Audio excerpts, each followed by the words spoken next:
With this application, the board is excited to restore our plan for the high school. The high school is really the culminating experience of a classical education. The high school curriculum is chronological, integrated, and taught mostly from original sources. Students begin high school with the study of ancient Greek and Roman history and literature. The next 3 years cover medieval Renaissance history and literature, American history and literature, and modern history and literature.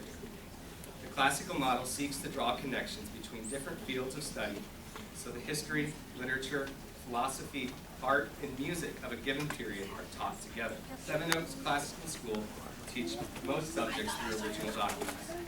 This method is also more engaging for students than the often mundane and superficial humanities textbooks. In regard to funding, public education in Indiana is funded with 2 pots, primarily. One pot, about $5,600 per student, comes from the state and is based on head count at the school. When I went to college and took history of Western Civ, I had no idea.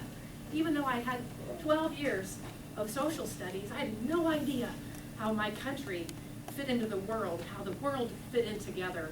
Okay, so I struggled and worked very hard to succeed in that class because I didn't have the background that I needed. So while I was a high achieving person and had a lot of education, the more I read about classical education, the more I thought, yes, that's what I want to do with my children. Okay, so we decided from that time that we were going to educate our children. We have 5 children from the ages of 1st grade to 11th grade who have, to the best of our abilities, and with the help of a great number of other people who are like-minded in their educational philosophy, have tried to provide a solid classical education for our children. And by God's grace, I believe we have. We have a daughter who will be prepared to go to college very shortly. And I believe as a direct result of the type of education that they received and all the flaws that I have, I believe that this option should be available not just to people who learn about it and who stay home from work for years and commit their entire lives to doing it, but to every child, and that parents can choose.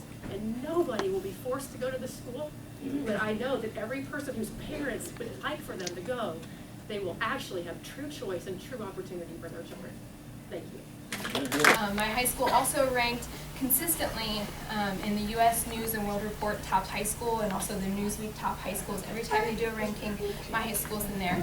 Now you might think, oh, this must be some kind of like rich suburban school, you know, lots of rich parents, everything going on. But actually, my high school was in one of the worst neighborhoods in Cincinnati, Ohio, and it had students from all over Cincinnati. It wasn't any kind of rich school or anything, and so it just goes to show that this kind of education can have an impact on a wide diversity of people and give that kind of opportunity to people who wouldn't normally have that.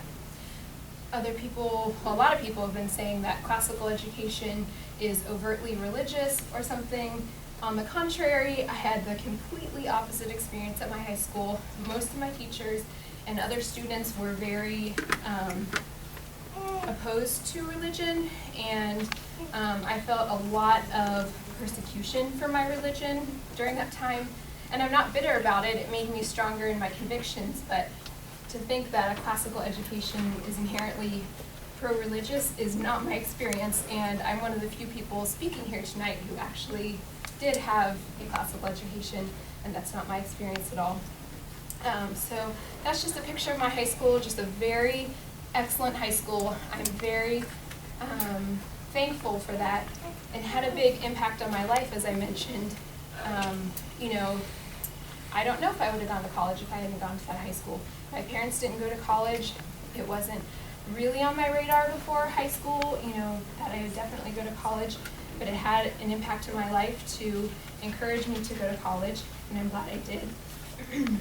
And I was one of those people coming from a blue-collar background who might not have otherwise had that that opportunity. And I hear people here saying, oh, it's just going to be so harmful to the poor people because, you know, they require uniforms and you can't, they don't have transportation. Well, I think that this is still a great opportunity, and this should still be available to people. And coming here from California most recently, all public schools there require uniforms. Okay, and they don't provide transportation.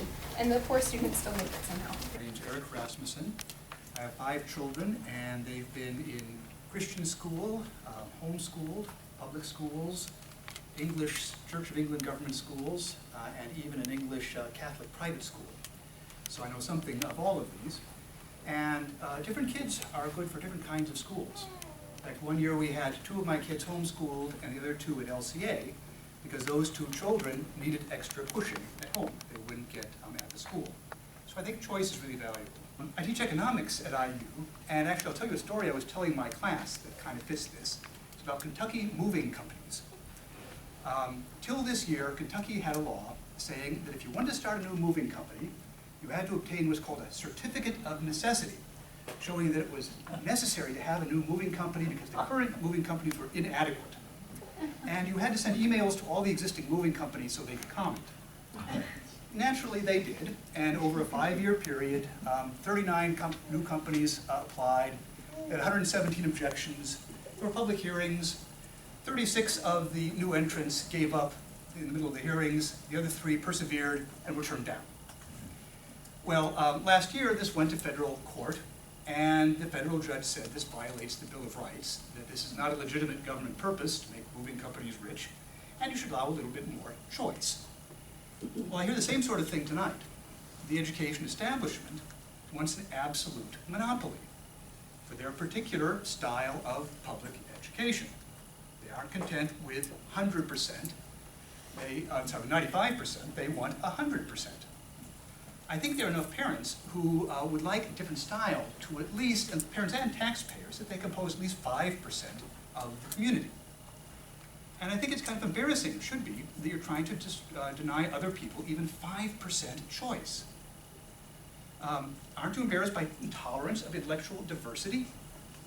You can talk about the kids at a particular school being diverse, and I'm sure they will be at Seven Oaks too, but the real question is there choice of different ways of thinking, different ways of teaching in the community?